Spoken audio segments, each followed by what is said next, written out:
Hello everybody, the Standard 406 here. Today I'm showing you the restoration process of restoring a Mamod Minor 2. I bought this from my mum and it is a 1950s version, I believe. I took it all apart, most of the stuff anyway, and gave it all a good clean inside out. This thing was riddled with limescale. I polished the piston and the bit on the Mamod, so it would sit flush. And here you can see all the residue I got from cleaning like the spring that held the piston.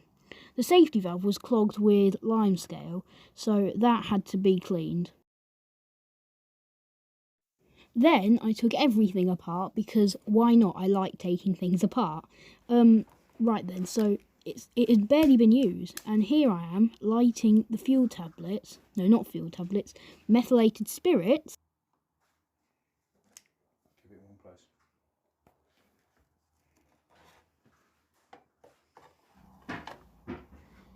Here you can see it while the methylated spirits is lit.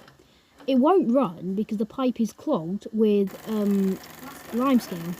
But in this shot, you can see it running quite nicely.